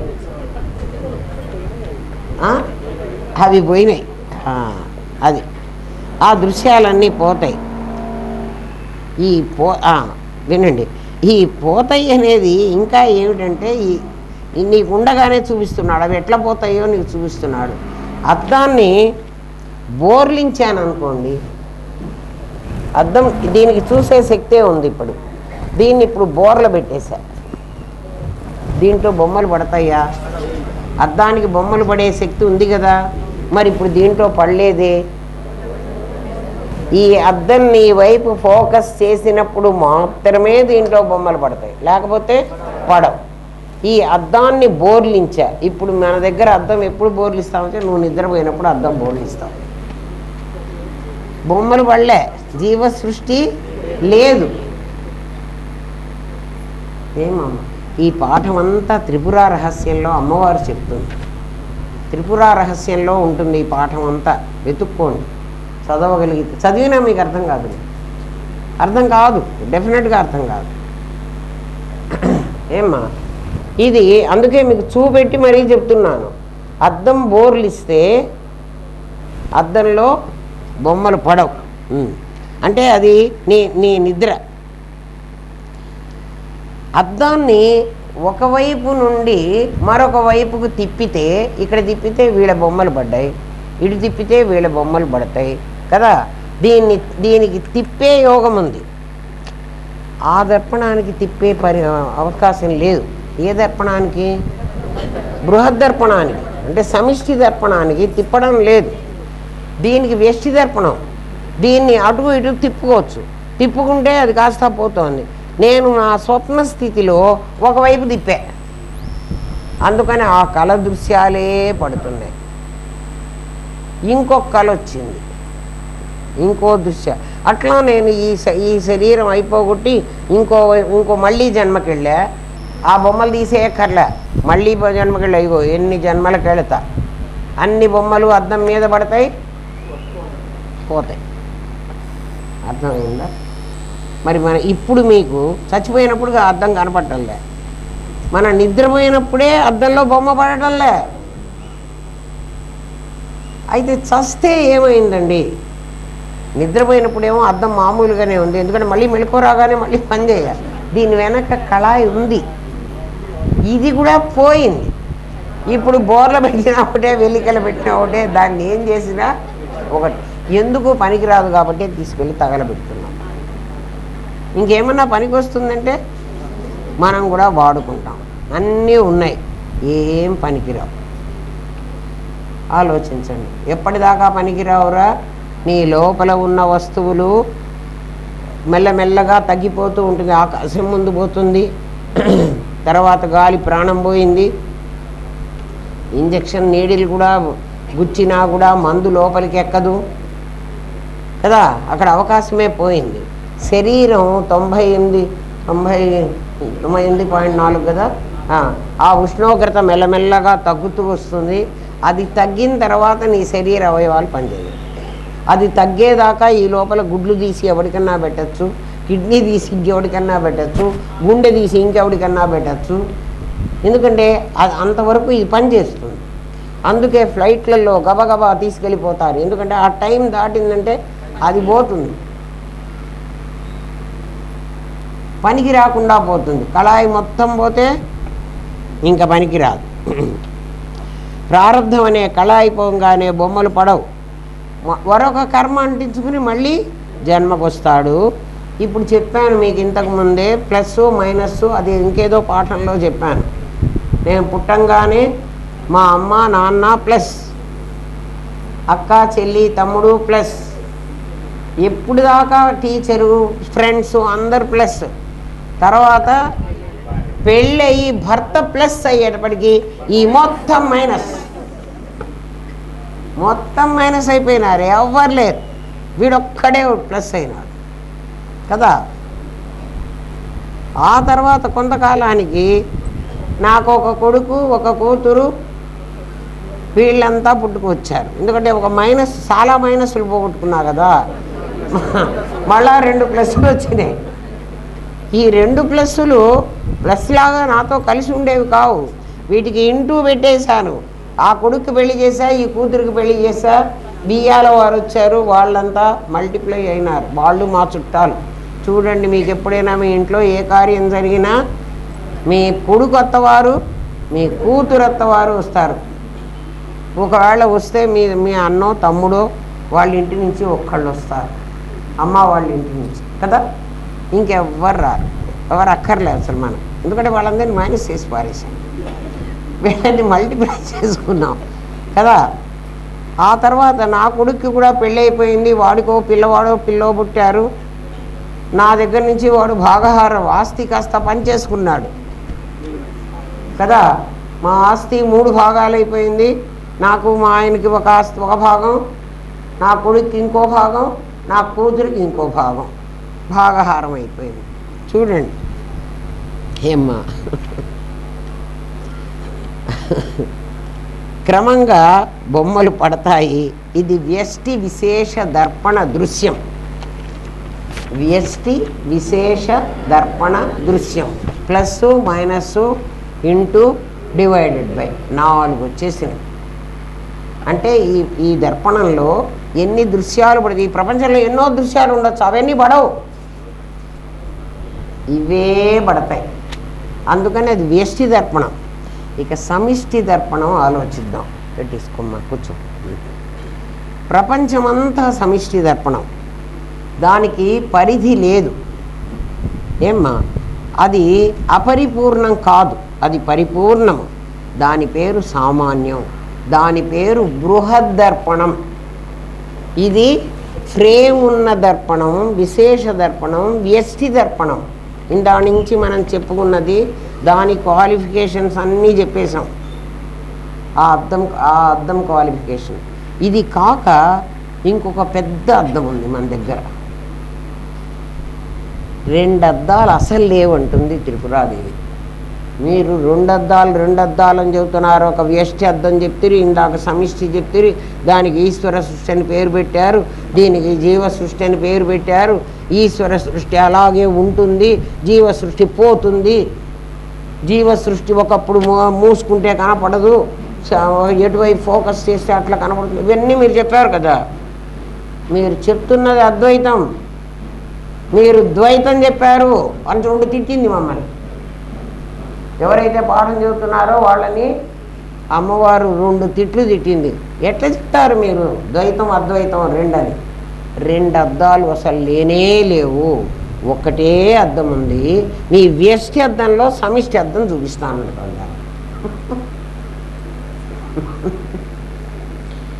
మీరు ఇందా నుంచి వ్యష్టి పోతుంది అనుకుంటున్నారే, దాంట్లో నేను సమిష్టి అర్థం చూపిస్తాను. మీరు మీ జీవభావంలో దీనికి ఫ్రేమ్ వేసుకుని దీన్ని చిన్నది అని మీరు అన్నారు. నిజంగా ఇది చిన్నది కాదు. ఎందుకంటే నువ్వు నిరాకారం అయితే వ్యాపిస్తున్నావు కదా, పరిధులు దాటుతున్నావు కదా. మరి ఇప్పుడు పరిధి పెట్టుకుని అది పెద్దద్దం, నేను చిన్నద్దాన్ని అని ఎందుకు మాట్లాడుతున్నావు? నువ్వు పెద్దద్దం ఎట్లా అవుతావో నీకు చెప్తా వినమంది. పరిమితమైన దేహ పరిధిని దాటితే జ్ఞానదర్పణం. ఇది వెష్టిలో ఉన్నప్పుడు కూడా పరిమితులు లేనిదే. అయితే దీన్ని నువ్వు గుర్తించటల్లా. నీ ఇంట్లో కూర్చుని, నీకు ఇందాకేం చెప్పాను, నీ చిన్న అద్దంలో నువ్వు ఎడు తిప్పితే అటు వస్తోంది. నీ కొడుకు, నీ కోడలు, నీ మనవడు, నీ మనవరాలు వీళ్ళందరే పడ్డారని కదా చెప్పుకున్నావు ఇందా నుంచి. వ్యష్టి దర్పణంలో నువ్వు నీ ఇంట్లో కూర్చుని, మీ ఇంట్లోనే హిమాలయాలను అనుకో ఒకసారి, వెంటనే నీకు మంచు కొండలు కనిపిస్తాయి కదా. నువ్వు రైల్లోనో ఫ్లైట్లోనో వెళ్ళి హిమాలయాలు చూసావా? మరి హిమాలయం నీకు ఎట్లా కనిపించిందిరా? నీ జీవ సృష్టిలో ఆ 14 అంతస్తుల మేడ ఎట్లా కనిపించిందిరా? ఎక్కడో ఉండకపోతే నీకు కనిపించదు కదా, అవునా కాదా? అంటే ఏమిటి, నువ్వు ఇంట్లోనే కూర్చున్నావు. ఇంతకుముందు నేను జీవుణ్ణి అనుకుని ఇంత చిన్న అద్దం పెట్టుకున్నావు. ఇప్పుడు నువ్వు ఈ దేహాన్ని వదిలేసి నువ్వు విస్తరించావు. హిమాలయాలు చూశాను, నయాగరా చూశాను, హిమాలయాల కంటే నయాగరా చూశాను అనుకో. నయాగరా చూశాను అంటే నువ్వు నయాగరా చూడగలుగుతున్నావు, నీ కళ్ళకు కనపడుతున్నది. అయితే అక్కడున్న నయాగరా కనపడలేదండి మాకు అంటే, ఏదో ఒక నయాగరా, దానికి పేరు అదే కదా పెట్టాం మనం. ఒక ఒక ఒక వాటర్ ఫాల్స్ నువ్వు చూస్తున్నావు అంటే నీ ఊహకి అందుతున్నది. నీ ఊహకు అందడం కాదు, నీకు అది బొమ్మగా కూడా నీకు అదే కనపడిందా కాదా? కాదు. ఒక కొండ, హిమాలయాలు అనగానే నువ్వు చూడలే హిమాలయాల్ని, ఒక కొండ కనపడిందే, అది మంచు కొండ అన్నాను, ఎంతగా మంచు కప్పిందే కదా. నువ్వు ఇక్కడే ఉంటే, హిమాలయాలు ఎక్కడో ఉంటే మరి నువ్వు ఎలా చూడగలిగావు? నీ అద్దంలో పడకపోతే నువ్వు చూడలేదు కదా. నా అద్దంలో పడ్డాయని మీరు ఎలా చెప్తారండి అంటే, నా ప్లేటు నీ అద్దంలో ఎలా పడిందో హిమాలయం కూడా నీ అద్దంలో అలాగే పడింది. గమనించు, ప్రత్యక్షమైన వస్తువులు ఎలా చూసావో హిమాలయాన్ని కూడా అలాగే చూసావు. నీ జ్ఞానదర్పణం విస్తరించి ఉండబట్టి హిమాలయం వరకు వెళ్ళి దాన్ని ప్రత్యక్షంగా చూడగలిగింది. నీ జ్ఞానదర్పణం చిన్నది కాదు. నువ్వు దాన్ని చిన్నది చేసుకుని నీ కొడుకునే, నీ కూతుర్నే, నీ పెళ్ళాన్నే, నీ ఇంటినే, నీ ఆస్తినే వేసుకున్నావు. దాన్ని విస్తరించు. ఎందుకంటే నువ్వు ఎట్లా పరిపూర్ణమైన నిరాకారం అని అహం బ్రహ్మాస్మి అన్నావు కదా. అహం బ్రహ్మాస్మి పరిపూర్ణమైన ఈ చిన్న శరీరంలో ఉంటాడా? ఎక్కడుంటాడు? సద్ఘన చిద్ఘన ఆనందఘనంలో ఉంటాడు. వాడిలో హిమాలయం కూడా ఉంది, నయాగరా కూడా ఉంది. ఇంకా నువ్వు ఏ ఏ దేశాలు చెప్తున్నావో ఆ అమెరికానో ఆ కెనడానో అవన్నీ ఉన్నాయి. అహం బ్రహ్మాస్మి అని నువ్వు ఎప్పుడు అనుకుంటావో అప్పుడు నువ్వు యుఎస్ఏ అని రాసుకోక్కర్లేదు, యుఎస్ఏ నీ లోపలికి వస్తుంది. చాలామంది రాసుకుంటారే పెళ్ళిళ్ళల్లో, నేను చాలామందిని చూశాను, అందుకు చెప్తున్నాను కదా. శుభలేఖల్లో కూడా వేసుకుంటారు.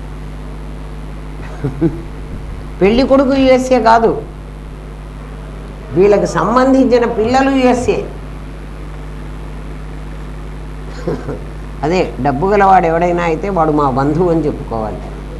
డబ్బు లేనివాడు ఎవడైనా అంటే వాడు బంధువు అయినా కూడా వాడెవడో మాకు తెలియదండి. మనం ఎంత జీవ సృష్టిలో ఉన్నామో ఆలోచించుకోండి. ధనాన్నే ప్రేమిస్తున్నామే, మనం ఎవరిని ప్రేమించటం లేదమ్మా. ధనం తర్వాతే మిగిలిన వాడు భార్య. ఆ ధనం లేకపోతే ఆ భార్య కూడా అక్కర్లేదు, ధనం లేకపోతే ఆ పిల్లలు కూడా అవసరమే లేదు. అట్లా ఉంది. ఒక విషయాన్ని ఊహిస్తే నీ ఊహా దృశ్యాలతో పాటు నీ శరీరాన్ని కూడా నీకంటే బయట ఉన్నదానిగా చూస్తున్నావు కదా. చూడండి, ఒక దృశ్యాన్ని ఊహిస్తే నీ శరీరం ఇక్కడే ఉంటుంది, కలలో లాగా. కలలో చూస్తున్న నువ్వు పడుకునే ఉన్నావు మంచం మీద, కల వచ్చింది. కలలో నువ్వెక్కడో లండన్ వీధుల్లో కారు డ్రైవ్ చేస్తున్నావు.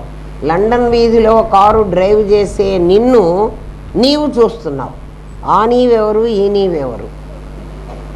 ఆ నీవు నాచే సృష్టించబడ్డవాడు, ఈ చూసే నీవు ఒరిజినల్ నీవు కదా. వీడు జీవుడే. ఒక జీవుడు మరొక జీవుడిని సృష్టించి ఆ జీవుడికి కలిగేటువంటి అనుభవాలు వీడికి కలిగినట్టుగా బాధపడుతున్నాడు. చూడు, ఆలోచించు. నిజంగా నువ్వు ఈశ్వరుడివిగా, ఈశ్వర సృష్టి కదా.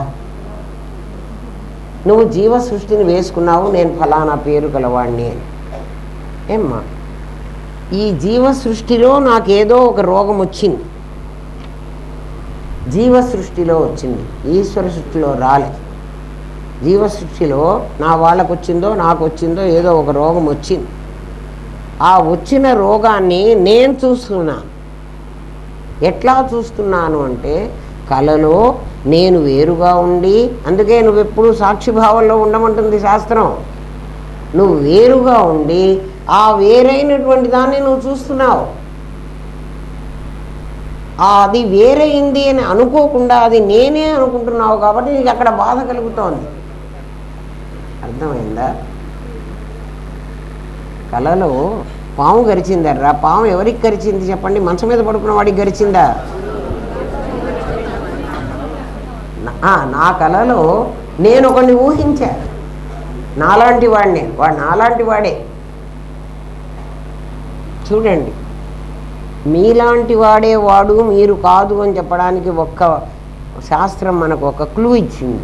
ఏమిటి అంటే, ఇవాళ నేను ఈ పచ్చ చీర కట్టుకొని పడుకొని నిద్రపోయినా, కలలో నేను ఈ చీర కట్టుకొని కనపండు మీకు. చూడండి, అవునా కాదా? మీ కలలో అయినా నా కలలో అయినా కదా. మరి చూస్తున్న నీవు వేరు, ఆ చూస్తున్న నీవు, నువ్వు సృష్టించిన నీవు వేరు. అది ఇంకొక రకంగా నీకు కనపడచ్చు, ఇది కనపడలేదు. ఆ డిఫరెన్స్ నువ్వు కనుక్కోక ఇదే అది అంటున్నావు. అర్థమైందా? ఏమ్మా, అర్థం కాలేదా? కల్లో చూసేవాడివి నువ్వు. ఎందుకంటే కళ చూడండి, కళ కన్నాను అంటాడు కానీ కళ వచ్చింది. నాకు కళ వచ్చింది, కళ ఎక్కడి నుంచో వచ్చింది, కళ పోయింది. ఆ వచ్చిన కళలో నాలాంటి వాడిని ఒకడిని సృష్టించాను. అసలు నా కళలో నేను ఉండక్కర్లేదు కూడా. కళలో ఇంకేవో కూడా కనిపించవచ్చు, కానీ నేను కూడా కళలో కనిపించవచ్చు. కానీ కళలో ఎప్పుడూ కూడా నేను చూచిన దృశ్యాలు, నేను ఊహించిన దృశ్యాలు అవే వస్తాయి, కానీ మనం చూడనివేవి రావు. ఎవరికైనా అమెరికాలో కళ వచ్చిందా? కెనడా కళ వచ్చిందా, సౌత్ ఆఫ్రికా కళ వచ్చిందా? ఆలోచించండి. రాదు. చూసిందే వస్తుంది. ఎందుకు చూసిందే వచ్చింది, చూడండి ఎందుకు రాలేదు అంటే నీ చిత్తసాగరంలో అర్థమవుతోంది కదా. నీ ఊహాదృశ్యాలతో పాటు నీ శరీరాన్ని కూడా నీకంటే బయట ఉన్నదానిగా చూస్తున్నావు కదా. నీ దృష్టి దర్పణాన్ని ప్రత్యేగాత్మ అనే జ్ఞాన దర్పణంగా గుర్తించు. అది విస్తరించి నీ కించిజ్ఞత్వాన్ని పోగొట్టుకుని పంచకోశాలనే ఫ్రేము తెంచుకుని విస్తరిస్తుంది. దర్పణం అని ఎందుకంటున్నామంటే ప్రతి దృశ్యానికి అధిష్టానంగా అదే ఉంటున్నది జ్ఞానదర్పణం. నువ్వు గనక ఈ ఫ్రేమును బంధించి, అంటే 5 కోశాలు నేను కాదు, కోశ ధర్మాలు నీకు లేవు అని మొట్టమొదటి ఇనీషియల్ స్టేజ్లో చెప్తాం. 5 కోశాలు వదిలేస్తే నీ బుద్ధి దర్పణం విస్తరిస్తుంది. పంచకోశాలు నేను కాదు అని అన్నావంటే నువ్వెవరో నీకు తెలుస్తుంది. పంచకోశాలకి ధర్మాలు ఉన్నాయి. ఏం ధర్మాలు ఉన్నాయి? అన్నమయ కోశానికి చావు పుట్టుకలు ఉన్నాయి. అంటే నేను చావను పుట్టను కదా. మరి పంచకోశాల్లో చచ్చే పుట్టేది ఎవరు? ఈశ్వర సృష్టి. ప్రాణమయ కోశానికి ఆకలి దప్పులు ఉన్నాయి, నాకు ఆకలి దప్పులు లేవు కదా. నాకు ఆకలి కాదు. ఏంటంటే ఆకలి కదా, మీరు అన్నం తింటలేదా కదా. ఎవరు అన్నం తింటున్నారు? ప్రాణమయ కోశం తింటుంది. ప్రాణమయ కోశం నేను కాదు అని శాస్త్రం చెప్తోంది. మనోమయ కోశం నేను కాదు అని చెప్తోంది. విజ్ఞానమయ కోశం నేను కాదని చెప్తోంది. ఆనందమయ కోశం, మనోమయ కోశం నేను కాదు అన్నప్పుడే నీకు అవ్వాలి. నీకు ఆలోచనలని ఏమొస్తుంటే, నా ఆలోచనలు ఏముంటున్నాయో సంకల్ప వికల్పాలు కదా మనోమయ కోశ ధర్మం. నాకు ఆలోచన వచ్చింది, హిమాలయ పర్వతాన్ని నేను చూశానంటున్నాను, అది ఆలోచనే కదా. కళ నేను చూశానంటున్నాను, ఇది ఆలోచనే కదా. అప్పుడు నేను ఎక్కడున్నాను? మనోమయ కోశంలో పడి చస్తున్నాను. అట్లా 5 కోశాలు నేను కాదు అంటే నేనెవరో నాకు తెలుస్తుంది. ఇది కాదు ఇది కాదు అంటే నువ్వెవరో నీకు చెప్పక్కర్లే. దాన్ని శాస్త్రం ఎలా చెప్పింది అంటే, రామాయణంలో రాముడు లక్ష్మణుడు అలా వెళుతూ ఉన్నారట నడుస్తూ. సీతమ్మని అమ్మ ఇందులో రాముడు ఎవడు అని అడిగారట. లక్ష్మణుడిని చూపించి ఇతనేనా రాముడు అంటే ఇతను కాదు అన్నది.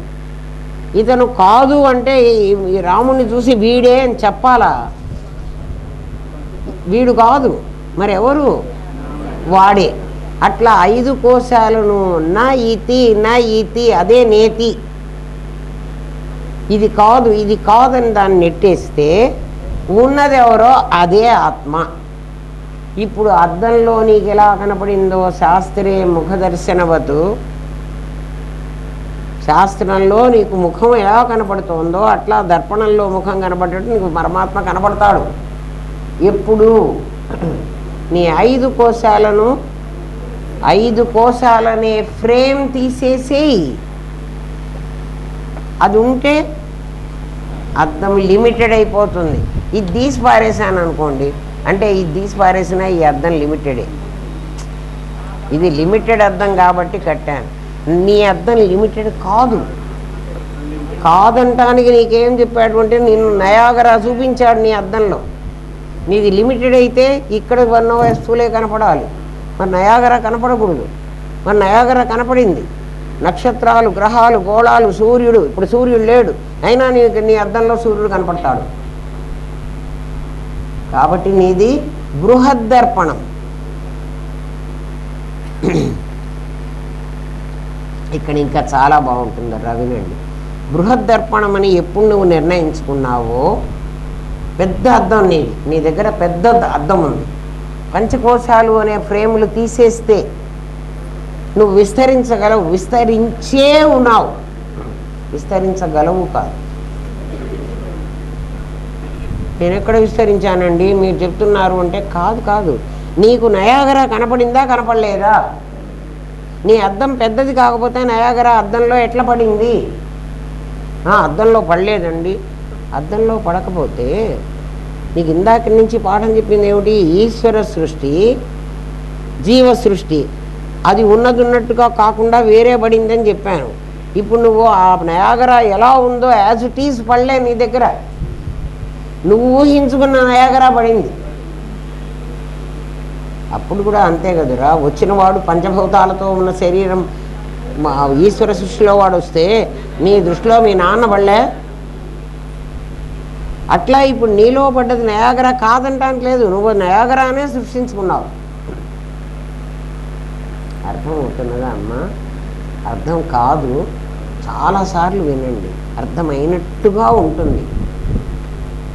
అంత తొందరగా అర్థం కాదు. అంత తొందరగా అర్థమైతే అది బ్రహ్మ విద్య ఎందుకు అవుతుంది? నీకు అర్థం అవుతోంది, కాదని చెప్పట్లేదు, కానీ ఇది సింక్ అవ్వటం లేదు, లోపల నిలబడదు. ఇప్పుడు అర్థమైంది, మీకు బాగుంది. ఇప్పుడు మీరు చెప్పండి అని నేను అన్నా అనుకో, అర్థమైన మాట చెప్పాలి కదా, చెప్పలేరు. ఎందుకని? అది సింక్ అవ్వాలి, లోపలికి వస్తేనే దాన్ని చెప్పగలుగుతారు. జాగ్రత్తగా వినండి. ఏమ్మా, ఆ అద్దాన్ని, ఒక అద్దం ఉందన్నాను, బృహద్దర్పణం, 2 అద్దాలు లేవు నీ దగ్గర, ఒక అద్దమే ఉంది. నువ్వు ఫ్రేమ్ వేసుకుని చిన్నది చేసుకోబట్టి ఇది చిన్నగా కనపడింది. దాన్ని విస్తరించుకో. విస్తరించాలంటే నీకు ఉపాయం ఏమిటంటే పంచకోశాలు నువ్వు కాదు అని తీసేస్తే ఆ లోపల ఉన్న నువ్వు అంతటా నిండి ఉంటావు, విస్తరించి ఉంటావు. అప్పుడు నీ పేరు ఏమిటి అంటే సద్ఘన చిద్ఘన ఆనందఘనమైనటువంటి పరమాత్మవి. నువ్వు ప్రత్యేగాత్మవి కాదు. ఎప్పుడు నువ్వు ప్రత్యేగాత్మ అవుతావు? ఈ చిన్న ఫ్రేమ్లో పెట్టుకుంటే ప్రత్యేగాత్మ పరమాత్మ ఇద్దరున్నారా అండి? లేరు, ఒకడే. ఏమ్మా, వాడెట్లా అంటే మళ్ళీ అర్థం చేసుకోండి, ఈ ఇల్లంతా మాదేరా. ఈ ఇంట్లో నేను ఇంతవరకు గోడ కట్టేసుకున్నా, ఇది మా హాల్, ఇంతవరకు గోడ కట్టేసుకున్నా, ఇది మా వంటిల్లు, ఇంతవరకు గోడ కట్టేసుకున్నా, ఇది మా బాత్రూమ్. ఇదంతా ఇల్లేనా కాదా?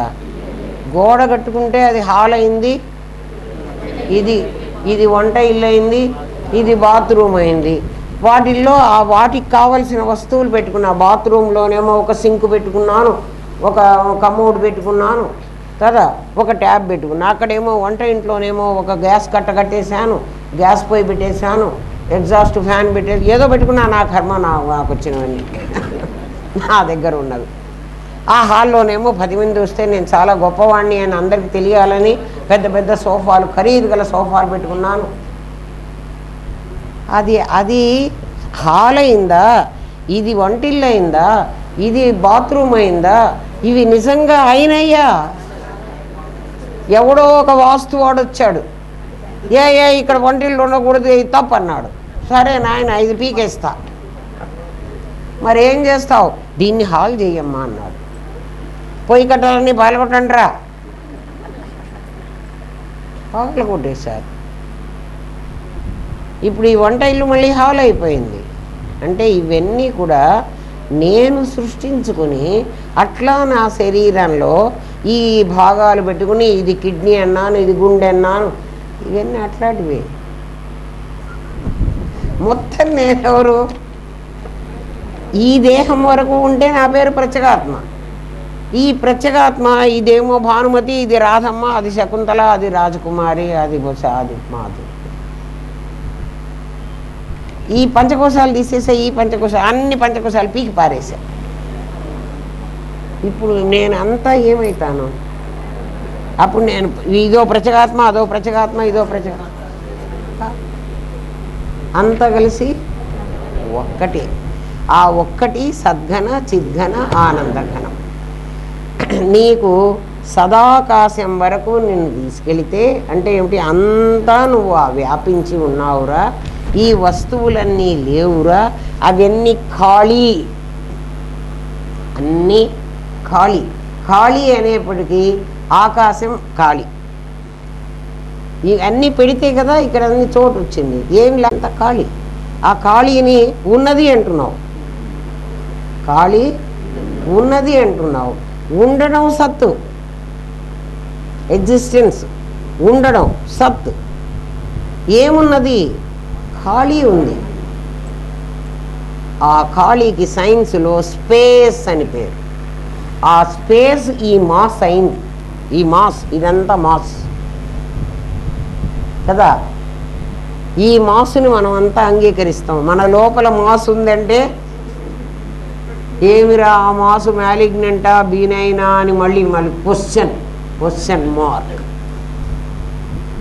అంతే కదా. ఇదంతా మాస్, ఆ స్పేసే ఈ మాస్ అయింది. అవునా కదా? సైన్స్ వాడు ఒప్పుకుని తీరాలి. ఒప్పుకోకపోతే వాడి మెడలు ఉంచి ఒప్పిస్తాం. కాకపోతే ఇదంతా ఎక్కడి నుంచి వచ్చిందిరా అని అడగం మనం. ఏమ్మా, ఆ స్పేసు మాస్ కాకముందు స్పేస్ ఉన్నది, ఆకాశం ఉన్నది. ఆ ఉన్నది అంటాం సత్. అప్పుడు ఉన్నది అన్నది ఆకాశం అయితే అది సదాకాశం కావాలి. సదాకాశాన్ని ఎవడు గుర్తిస్తున్నాడు? నేను గుర్తించాలి. ఎప్పుడైతే నేను అనేవాడిని ఆ సదాకాశం మీదకి వెళ్ళానో, బ్లాటింగ్ పేపర్ మీద కనుక ఇంకు పోసేస్తే, ఒక బ్లాటింగ్ పేపర్, ఆ పేపర్ ఎలాంటిది అంటే బ్లాట్ చేసుకుంటుంది ప్రతి దాని మీద నేను సిరా పోసాను. సిరా లిక్విడ్ ఫామ్లో ఉంది, అదేమో పేపర్ ఫామ్లో ఉంది. అది ఘనంగా ఉంది, ఇది ద్రవంగా ఉంది. ఈ ద్రవాన్ని నేను ఆ ఘనం మీద పోసాను. అప్పుడు అది ఏమైంది? అదంతా దీన్ని అబ్జర్వ్, అది వేరే ఇది వేరే కనపడదు, ఇది మొత్తం కలిసి అదే అయిపోతుంది. అట్లా సదాకాశం అనేటువంటి బ్లాటింగ్ పేపర్ మీద, అంటే సత్ అనేటువంటి ఖాళీ మీద నేను నా చైతన్యం అనే విజ్ఞాన రసరూపిణి, నా రసాన్ని దాని మీద పోసాను. నా చైతన్యం అనే రసాన్ని. అది ఎప్పుడు కూడా ఉద్వేళనా శక్తి, అది రసమే. అది కదులుతూ ఉంటుంది, ఎక్కడ ఎవరి మీద పడదామా అని. ఇదిగో వీళ్ళందరి మీద పడింది కదా. అది ఎప్పుడైతే అలా పడుతుందో అప్పుడు అది ఏమవుతుంది? ఆ సదాకాశం చిదాకాశం అయిపోతుంది. ఎందుకంటే చిత్తు చేరింది కాబట్టి. చిదాకాశే సదాభాసం దీపితం చిజ్జడాత్మకం ఆపో జ్యోతిస్వరూపంచ నమామి గురునాయకం. ఆ కనపడేటువంటిది నా గురుస్వరూపం, గురు సాక్షాత్ పరబ్రహ్మ. ఆ గురువు చిదాకాశంలో సదా భాసిస్తూ ఉంటాడు. అది నేనే. గురుర్నైవ శిష్య, నా గురువు వేరే లేడు, నేనే గురువుని, గురువే నేనే శిష్యుణ్ణి. శిష్యుడు గురువు అనేది నా భౌతికమైన శరీరం. ఎప్పుడైతే 5 కోశాలు నేను వదిలిపారేశానో, ఆయన 5 కోశాలు ముందే వదిలేశాడు కదా, అప్పుడు ఏం మిగిలింది? అక్కడ స్పేసే మిగిలింది. స్పేస్ ఎప్పుడు ఎగ్జిస్టెన్స్. ఎప్పుడైతే నేను నా చైతన్యాన్ని దాని మీద, చైతన్యం నా దగ్గర ఉందర్రా, నేను ఎంత గొప్పవాడినో చూడండి. అందుకే అహం బ్రహ్మాస్మి. నా చైతన్యాన్ని ఎప్పుడు దాని మీద నేను వేసేసానో, అది బ్లాటింగ్ పేపరు, మీకు ఉదాహరణ చెప్పడానికి బ్లాటింగ్ పేపర్ చెప్తున్నా, అది పేపర్ లాగా ఉండదు. దాని మీద నా చైతన్య రసం పడేటప్పటికీ అది చిదాకాశం, సదాకాశం కాస్త చిదాకాశం. చూడండి, సదాకాశం అంటే సత్తు ఆకాశం, చిదాకాశం అంటే చిత్ ఆకాశం. చిదాకాశంలో అంటే బృహద్దర్పణంలో చూచేటువంటి చైతన్యం నేను, పడేటువంటి బొమ్మ కూడా నేనే. నా పెద్ద అద్దంలో అప్పుడు బింబం ప్రతిబింబం 2 నేనే అయిపోతాను. ఆలోచించండి. ఆ నేను అహం బ్రహ్మాస్మి. అర్థమైందా? అర్థం కాకపోతే 20 సార్లు కాదు 100 సార్లు వినండి, అప్పుడు అర్థమవుతుంది. ఏమ్మా, ఇప్పుడు ఆయన చెప్పిన మాట కరెక్ట్. ఎవరు చెప్పిన మాట? శంకర భగవత్పాదులు చెప్పిన మాట. ఏమన్నాడు? విశ్వం దర్పణ దృశ్యమాన నగరీ తుల్యం నిజాంతర్గతం పశ్యన్. నీ లోపల చూసుకో ఆత్మని, నీ లోపల ఆత్మలో చూసుకో. మాయయా, నీ దగ్గర మాయ ఒకటి ఉంది, నీ శక్తి మాయాశక్తి అది ఏమ్మా. బహిరివోద్భూతం, బయట ఉన్నట్టు నీకు కనపడుతున్నది. ఇదంతా బృహద్దర్పణంలో నీ లోపల ఉంది. అప్పుడు ప్రవిలాపనం అనేటువంటి స్టేజ్ నీకు అప్పుడు తెలుస్తుంది. నేను ఆత్మని, ఈ దేహం, ఈ 5 కోశాలు కాకుండా ఉన్న నేను అని తెలిసినప్పుడు నీకు ప్రత్యభిజ్ఞ తెలిసింది. నువ్వు చిదాకాశంలో చిదాకాశాన్ని ఎప్పుడైతే మర్జి చేసావో వెంటనే ఇదంతా కూడా ప్రవిలాపనం అయిపోతుంది. అంతా నీ లోపలే ఉంటుంది. అర్థమైందా? విశ్వం దర్పణ దృశ్యమాన నగరీతుల్యం నిజాంతర్గతం పశ్యన్ ఆత్మని మాయయా బహిర్వోద్భూతం. మాయ వల్ల నీకు అది బయట ఉన్నట్టు కనపడుతోంది. ఎట్లా బయట ఉన్నట్టు కనపడుతుంది? మళ్ళీ ఎగ్జాంపుల్గా చెప్పాలి. యథా నిద్రయా, నువ్వు నిద్రపోతుంటే నీ లోపల కల వస్తుంటే నీకు బయట ఉన్నట్టు ఎలా కనపడుతుందో అలా కనపడుతోందిరా. దాన్ని మెల్లగా లోపలికి అబ్జర్వ్ చేసుకో. ఇంత కష్టపడి ఈ పాఠం అర్థం చేసుకో. అప్పుడు నీకు పరమాత్మ నువ్వేనని తెలుస్తుంది, ప్రపంచం కూడా నువ్వేనని తెలుస్తుంది. అప్పుడు 2 అర్థాలు లేవు. అర్థమైందా అమ్మ? ఓం తత్సత్. స్వస్తి ప్రజాభ్యః పరిపాలయంతాం న్యాయేన మార్గేణ మహిన్మహేష. గో బ్రాహ్మణేభ్యః శుభమస్తు నిత్యం. లోకాః సమస్తాః సుఖినో భవంతు. ఓం పూర్ణమదః పూర్ణమిదం పూర్ణాత్ పూర్ణముదచ్యతే. పూర్ణస్య పూర్ణమాదాయ పూర్ణమేవావశిష్యతే. ఓం శాంతి శాంతి శాంతి. ఓం నమో బ్రహ్మాదిభ్యో బ్రహ్మ విద్యా సాంప్రదాయ కర్తృభ్యో వంశ ఋషిభ్యో గురుభ్యో నమో మహద్భ్యః. సర్వోపద్రవరహిత ప్రజ్ఞానఘనః ప్రత్యగర్ధో బ్రహ్మైవాహమస్మి బ్రహ్మైవాహమస్మి బ్రహ్మైవాహమస్మి.